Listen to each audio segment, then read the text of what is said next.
تو میں تو اہل حدیثوں کو بھی بولتا ہوں کہ یار آپ اگر اہل نہیں بنتے حنفی، فقہ حنفی کو فالو نہیں کرتے، شافعی کو فالو نہیں کرتے، تو کوئی بات نہیں، آپ ایک پانچواں فقہ نکال لو.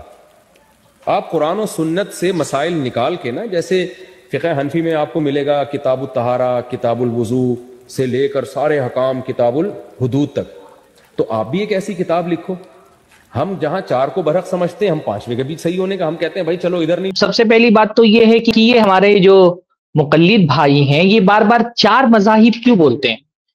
فقہی اعتبار سے کیا امت کی تاریخ میں صرف چار مذاہب رہے ہیں؟ آپ یہ دیکھیں فقہ کی کتابیں اٹھا کر کے تو آپ یہ دیکھیں گے کہ مذاہب تو ان چار مذاہب کے علاوہ بھی بہت سارے رہے ہیں. جب آپ فقہ کی کتابیں اٹھاتے ہیں تو صرف آپ کو چار ائمہ کے اقوال نہیں ملتے ہیں، بلکہ ان چار ائمہ کے علاوہ بھی بہت سارے ائمہ کے اقوال آپ کو فقہی کتابوں میں ملتے ہیں. بلکہ آپ فقہ کی تاریخ جب آپ پڑھیں گے تو آپ یہ دیکھیں گے کہ مختلف امصار میں مختلف طرح کے فقہی مذاہب رہے ہیں. صحابہ کے زمانے سے ہی فقہی اقوال الگ الگ صحابہ کے بیان ہوتے رہے. حضرت ابن عباس کا قول، حضرت ابن مسعود کا قول، کسی مسئلے میں حضرت عائشہ رضی اللہ تعالی عنہا کا کیا مذہب ہے. تو وہ صحابہ کے دور سے ہی الگ الگ ائمہ کے اقوال آپ کو فقہی کتابوں میں ملتے ہیں. کچھ نہیں تو آپ کم سے کم دیکھیں کہ جو ہے وہ قاضی ایاز کی بہت مشہور ان کی کتاب ہے نشأۃ المذاہب الفقہیہ، کی فقہی مذاہب کیسے آگے بڑھے. اس میں انہوں نے باقاعدہ یہ بیان کیا ہے کہ باقاعدہ انس بن مالک کا ایک مذہب تھا، اور مدینہ میں بہت بڑی تعداد ایسے لوگوں کی تھی جو انس بن مالک کے فتووں کو فالو کرتی تھی. کوفہ میں امام ابو حنیفہ کے ساتھ امام سفیان ثوری رحمہ اللہ کے بھی فتوے نافذ تھے. حسن بصری کے فتوے بصرہ میں نافذ تھے. شام میں اوزاعی کے، اور مصر میں امام شافعی کے، بغداد میں احمد ابن حنبل کے، اور اسی طرح سے ابو ثور کے. تو امت میں صرف چار فقہی مذاہب نہیں رہے ہیں. یہ ایک بہت بڑا دھوکہ ہے جو فقہی تاریخ سے واقفیت رکھنے والے بہت آسانی سے سمجھ سکتے ہیں کہ فقہی مذاہب اور فقہی اقوال صرف چار ائمہ کے منقول نہیں ہوئے فقہی کتابوں میں، بلکہ بہت سارے ائمہ کے منقول ہوئے. امام جو ہے وہ امام سیوطی کی ایک بڑی جو ہے نا انوکھی کتاب ہے جس میں انہوں نے بحث کی ہے. کیا نام ہے اس کتاب کا؟ غالباً الاعلام اس طرح سے کچھ نام ہے، کہ حضرت عیسیٰ علیہ السلام جب آئیں گے نا تو وہ کس فقہی مذہب کے موافق فتویٰ دیں گے. یہ اس کتاب کا جو ہے نا موضوع ہے. تو اس میں انہوں نے بتایا ہے کہ جو لوگ یہ کہتے ہیں کہ نہیں چار میں سے کسی اب یہ دیکھیں کہ مقلدین کی کتابیں جب آپ اٹھائیں گے نا تو اس میں دیکھیں گے کہ احناف تو یہ دعویٰ کرتے ہیں کہ حضرت عیسیٰ جب آئیں گے تو حنفی فقہ کے مطابق فتویٰ دیں گے. شوافع کہتے ہیں کہ وہ شافعی فقہ کے مطابق فتویٰ دیں گے. مالکیہ کہتے ہیں کہ مالکی فقہ کے مطابق ان کے فتوے ہوں گے. تو ہر کسی کی اپنے اپنے ادعاءات ہیں اور دعوے ہیں، اور ان کا رد کرنے کے لیے باقاعدہ امام سیوطی نے کتاب لکھی ہے. اور انہوں نے یہ بات کہی ہے کہ دین کے اندر صرف چار مذاہب نہیں پائے جاتے ہیں. جو شریعت کے فقہی مذاہب ہیں وہ صرف چار نہیں ہیں، چار تو مشہور ہیں، لیکن اس کے علاوہ سفیان ثوری کا مذہب ہے، امام اوزاعی کا مذہب ہے، لیث بن سعد ہے، اسحاق ابن راہویہ ہے، ابن جریر ہیں، امام داؤد جو قیاس کے منکر تھے ان کا بھی ایک مذہب ہے. تو جو فقہی اقوال کی حد تک کے جو معاملہ ہے، فقہی مذاہب کا جو معاملہ ہے وہ صرف چار نہیں ہے. یہ بار بار چار بول کر کے لوگوں کو دھوکہ دیتے ہیں. ان چار ائمہ کے علاوہ بھی بہت سارے ائمہ ہیں جن کا مذہب، یعنی جن کا قول، جن کی رائے، جن کا موقف فقہی کتابوں میں بیان ہوتا ہے. تو پانچواں مذہب مطلب کیا ہوتا ہے بھائی؟ ایسا نہیں ہے کہ دین چار مذاہب میں محصور ہے اور ان کے علاوہ اور کوئی رائے کبھی امت کے اندر رہی نہیں ہے. ان چار مذاہب کے علاوہ بھی رائے، یہ چار مذہب زیادہ پھیل گئے، کچھ سیاسی حالات کی وجہ سے، کچھ ان کے اصحاب کی وجہ سے ان کی کتابیں وغیرہ تدوین ہو گئی، تو یہ چار مذہب زیادہ پھیلے. لیکن ایسا نہیں کہ یہ صرف چار ہی مذاہب ہیں اور ان کے علاوہ اور کوئی دین کے اندر فقہ میں اور کوئی اسکول آف تھاٹ نہیں ہے. تو چار مذاہب کے علاوہ اور بھی مذہب ہے. تو آپ پانچواں مذہب بول کیا رہے؟ پانچویں نہیں، دسیوں مذاہب. خود جو امام سیوطی ہیں وہ فرماتے ہیں وَقَدْ كَانَ فِي السِّنِينَ الْخَوَالِي نَحْوَ 10 مذاہب. گزرے ہوئے زمانوں میں تقریباً 10 مذاہب تھے، الگ الگ علاقوں کے لوگ جہاں 10 الگ الگ ائمہ کے فتووں کی پیروی کرتے تھے. تو پہلی بات تو یہ کہنا کہ بھائی جو ہے وہ چار ہی مذاہب ہیں، اس کے علاوہ کوئی مذہب نہیں ہے، یہ ایک جھوٹی بات ہے اور یہ دھوکہ دینے والی بات ہے.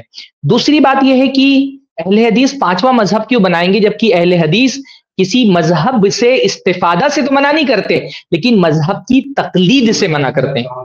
ہمارا جو فقہی مذاہب کے ساتھ اختلاف ہے وہ فقہی مذاہب سے اختلاف نہیں ہے، ان فقہی مذاہب میں خود کو محصور کرنے سے اختلاف ہے. اور اس سے پہلے بھی میں یہ بات کہتا رہا ہوں کہ ہم ان فقہی مذاہب کو تسلیم کرتے ہیں.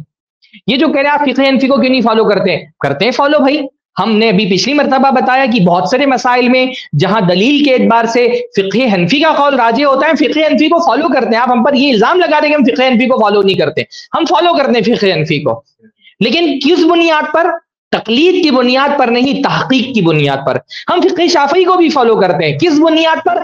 تقلید کی بنیاد پر نہیں، تحقیق کی بنیاد پر. ہم فقہ مالکی کو بھی فالو کرتے ہیں، ہم فقہ حنبلی کو بھی فالو کرتے ہیں، اور ان کے علاوہ بھی جو ائمہ مذاہب ہیں ان کو بھی فالو کرتے ہیں. کسی مسئلے میں امام سفیان ثوری کو، امام اوزاعی کو، لیث ابن سعد کو، اسحاق ابن راویہ کو، ابن جریر طبری کو، امام ابو داؤد کو، الگ الگ جو امت کے اندر ائمہ ہیں. ہم اسی لیے تو آپ بار بار جو ہم سے کہتے ہیں اہل حدیثوں پر آپ کو اعتراض ہے کہ ہم مجتہدین کو نہیں مانتے. ہم تو بار بار یہ بات کہتے ہیں کہ ہم مجتہدین کو مانتے ہیں لیکن استفادے کی حیثیت سے مانتے ہیں، تقلید کی حیثیت سے نہیں مانتے ہیں.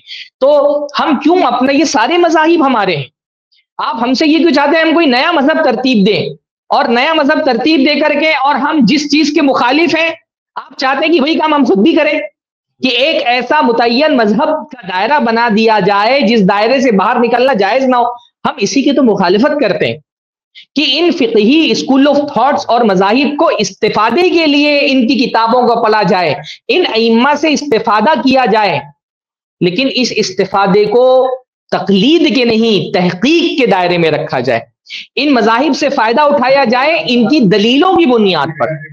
باقی ایک مذہب کو جو آپ ہم سے یہ چاہ رہے ہیں کہ ہم ایک مذہب ایسا بنا دیں طہارت سے لے کر کے اور بیوع تک کے جس کے تمام مسائل میں کوئی ایک ہی فتویٰ ہو اور جو اس مذہب کو فالو کرنے والا ہو وہ اس فتوے سے خروج نہ کر سکتا ہو چاہے اس کے سامنے دلیل کتنی ہی واضح آ گئی ہو. آپ ہم سے یہ مطالبہ کر رہے ہیں، یہی تو وہ چیز ہے جس کے ہم خلاف ہیں. ہم مذاہب سے استفادے کے خلاف نہیں ہیں، ہم مذاہب کو فالو کرنے کے خلاف نہیں ہیں، ہم مدارس فقہیہ سے فائدہ اٹھانے کے خلاف نہیں ہیں. ہم مخالف ہیں کہ مذہب کا ایک ایسا دائرہ بنا دیا جائے تقلیدی جس میں دلیل دیکھے بغیر بس آنکھ بند کر کے پیچھے چل رہا ہے اور دلیل آ جانے کے باوجود بھی اس مذہب کو نہیں چھوڑنا ہے. تو آپ جس چیز کا ہم سے مطالبہ کر رہے ہیں ہم تو اس کے مخالف ہیں. تو اگر ہم بھی اس طرح کا کوئی مذہب طے کر دیں جہاں مذہب سے خروج چاہے دلیل ہی کیوں نہ آ جائے حرام ہو، اگر ہم سے یہ مطالبہ کر رہے ہیں کہ ہم بھی ایک ایسا مذہب بنا لیں، ایک ایسا فقہی دائرہ بنا لیں جس کے خلاف خروج نہیں کیا جا سکتا ہو چاہے دلیل کتنی بھی واضح کیوں نہ آ جائے، تو پھر آپ میں اور ہم میں فرق کیا رہ جائے گا میرے بھائی؟ پھر تو ہم آپ کے برابر ہو جائیں گے، پھر ہماری دعوت کا امتیاز کیا رہ جائے گا؟ تو دو باتیں جو آپ نے کہیں وہ غلط ہے. پہلی بات یہ کہ آپ ہم کو فالو نہیں کرتے، فقہ شافعی کو فالو نہیں کرتے. ہم تمام ائمہ کو فالو کرتے ہیں، ہم تمام مذاہب کو فالو کرتے ہیں، لیکن فالو کرنے کا یہ مطلب نہیں سمجھتے کہ آنکھ بند کر کے فالو کریں. ہم میں اور آپ میں یہ فرق ہے کہ آپ آنکھ بند کر کے فالو کرتے ہیں، ہم آنکھ کھول کر کے فالو کرتے ہیں. ہم میں اور آپ میں یہ فرق ہے کہ آپ تقلید کی حیثیت سے فالو کرتے ہیں، ہم تحقیق کی حیثیت سے فالو کرتے ہیں. ہم میں اور آپ میں یہ فرق ہے کہ آپ کو صرف مذہب کے قول سے لینا دینا ہے، مذہب کی دلیل سے کچھ لینا دینا نہیں ہے. آپ کا سارا فوکس یہ ہوتا ہے کہ میرے امام کا مذہب کیا ہے یہ بس مجھے پتا چل جائے. ہمارا مذہب کے قول سے بھی لینا دینا ہے اور اس قول کے پیچھے دلیل کیا ہے اس سے بھی لینا دینا ہے. تو یہ فرق ہے ہمارے اور آپ کے مذاہب کو فالو کرنے کا. بھائی چلو ادھر نہیں تو ادھر چلے جاؤ، لیکن آپ کا کوئی فقہ مرتب ہی نہیں ہے. آپ کہتے ہیں ہم ڈائریکٹ قرآن و سنت کو فالو کرتے ہیں. بھائی آپ کریں فالو، لیکن اس کو ریٹن فارم میں تو لے کر آئے نا. کوئی لا دنیا میں جھوٹ بولتے ہیں بار بار چل سکتا ہے کیا؟ یہ بار بار جھوٹ بولتے ہیں کہ ہم کسی فقہی مذہب کو، پھر سے تھوڑا سا چلائیے تو کیا الفاظ تھے ان کے؟ آپ کہتے ہیں ہم ڈائریکٹ قرآن و سنت کو فالو کرتے ہیں. بھائی آپ کریں فالو. کون بولتا ہے بھائی؟ آپ یہ جو بار بار اہل حدیثوں پہ الزام لگاتے ہیں کہ اہل حدیث کہتے ہیں ہم ڈائریکٹ قرآن و سنت کو فالو کرتے ہیں، ہم نے کب یہ کہا کہ ہم ڈائریکٹ قرآن و سنت کو فالو کرتے ہیں؟ اور ہماری کتابیں اٹھا کر کے آپ فقہ کی دیکھ لیں، ہم کب یہ کہتے ہیں کہ صرف قرآن و سنت پڑھنا ہے، فقہ کی کتابیں پڑھنی نہیں ہیں؟ ہمارے مدارس میں جا کر کے ہمارا نصاب دیکھ لیں، ہم نے کبھی یہ نہیں کہا کہ ہم ڈائریکٹ قرآن و سنت کو فالو کرتے ہیں. ڈائریکٹ قرآن و سنت کو فالو کرنے کا جو یہ معنی بتانا چاہ رہے ہیں کہ ہم سرے سے مجتہدین سے استفادہ ہی نہیں کرتے، ہم مجتہدین کو بیچ میں ہی نہیں رکھتے، ہم فقہی کتابوں پر نظریں ہی نہیں ڈالتے، یہ اگر ڈائریکٹ قرآن و سنت کو فالو کرنے کا جو یہ معنی مراد لے رہے ہیں، اہل حدیث اس طرح سے قرآن و سنت کو فالو کرنے کی دعوت نہیں دیتے. ہم تو خود کہتے ہیں ہمارا منہج ایک جملے میں ہے اتباع الکتاب والسنہ بفہم سلف الامہ. قرآن و سنت کی اتباع کرنا ہے، لیکن اس اتباع میں امت کے جو سلف ہیں ان کے فہم سے استفادہ کرنا ہے. قرآن و سنت کی اتباع کرنا ہے سلف کے فہم کے مطابق.